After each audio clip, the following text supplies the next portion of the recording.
জমির মালিক হয়েও ডাস্টবিনের ময়লা হাতিয়ে বেঁচে থাকার লড়াই করছেন। ময়লা কুড়িয়ে যে টাকা আয় করেন তা দিয়েই কোনো মতে দিন কাটে তার। বাবা মারা গেছে, মারা যাওয়ার ক্ষেত্রে তো জমি কিছু ছিল, তার মারা যাওয়ার পরে পাইছিলাম, কিন্তু আমরা দখল করতে পারি নাই। মানুষের মুখ দখল করে খাওয়া বিদেশি পেটে যায়। আমরা গেলে আমাদেরকে মার্কেট নানান কিছু ভাষায় প্রকাশে কথা বলে, আমরা ভয়ে তারা সে দূরে দূরে থাকি, কেস মামলা করতে পারি না। কিন্তু কেন? খোঁজ নিয়ে জানা যায় আসল ঘটনা। বাবার মৃত্যুর পর তার রেখে যাওয়া জমি জোর করে দখল করে নেয় তারই ভাইয়েরা। শেষ সম্বল হারিয়ে ডাস্টবিনেই জীবন সংগ্রাম করছেন মোহাম্মদ শাহিন। আমার বাবার সম্পদ মানুষের দখল করে খাইতেছি, আমরা খাইতেছি না। তাদের কাছে বারে যায়, টাকা পয়সা দেয়, অনেক টাকা পয়সা দিচ্ছি ওই বিনিময় কেস মামলা করার জন্য দিচ্ছি। তাদের নাম শহীদুল ইসলাম, রফিকুল, জুয়েল মোল্লা,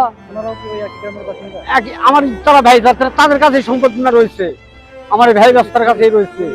হ্যাঁ, আমার শরীরানা তাদের আমার নিজের আপনজন ব্যক্তি তারা।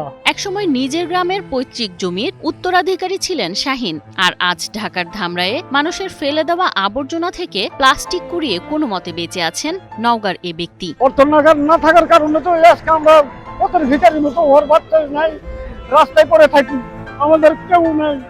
প্রতিদিন ময়লার স্তূপে কাজ করতে গিয়ে কেটে যায় হাত পা। সংক্রমণের ঝুঁকি নিয়েই চলে জীবনযুদ্ধ।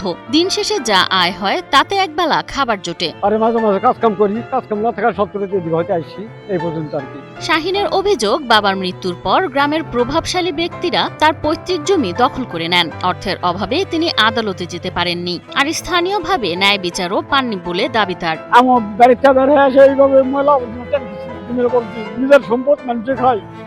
আজকে আমি ওই সম্পদ বিক্রি করতে পারলে আমার এই ময়লা সব টানতে হবে না, কাজ কাম করতে হবে না, কিন্তু তাই না বিদায় এই বউ বাচ্চা নিয়ে আমি এখানে কষ্ট করতেছি।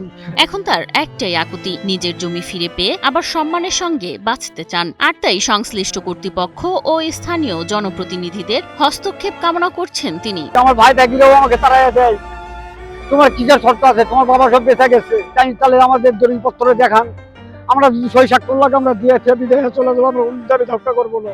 তারা বলে তোমরা কেস মামলা করে তোমরা দলিল দেখে নাও, এই বিদায়। তারপরে আমি কিছু কাগজপাতি মোটামুটি কাগজপাতি উঠাইছি, আমার বাপের অরিজিনাল কাগজপাতি খতিয়ান দাগ নম্বর সব কিছু আমি উঠাইছি। ৫ শতক জমি আমি খাজনা খাইতে বেরো করছি, কিন্তু তারপরে আমি সেটা বেচতে পারছি না। তাদেরকে কাছে গেলে তারা পাত্তা দেয় না। দীর্ঘদিন যাবত আমি এই জায়গায় পড়ে রয়েছি। উপজেলা সমাজসেবা কর্মকর্তা এস.এম. হাসান জানান, এ ধরনের অসহায় মানুষের জন্য সরকারি সহায়তার সুযোগ রয়েছে।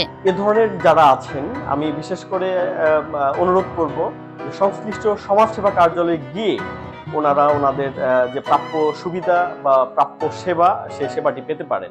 আপনার মাধ্যমে আমি জানাতে চাচ্ছি, ওনাকে সংশ্লিষ্ট সমাজসেবা অফিসে পাঠিয়ে দিন। ওনার আইডি কার্ড নিয়ে উনি বিভিন্ন ভাতার আওতায় আসতে পারেন। পাশাপাশি আমাদের যে সমাজসেবা কার্যালয়ে সুদমুক্ত বিনা জামানতে ঋণ সুবিধা দিয়ে থাকে, পুরুষ মহিলা উভয়কেই দিয়ে থাকে, সেক্ষেত্রে ওনার আত্মকর্মসংস্থান সৃষ্টিতে সহায়ক হবে। ডাস্টবিন নয়, নিজের জমিতেই মাথা উঁচু করে বাঁচতে চান শাহিন। কিন্তু প্রশ্ন একটাই, সেই স্বপ্ন কি আর কোনোদিন পূরণ হবে?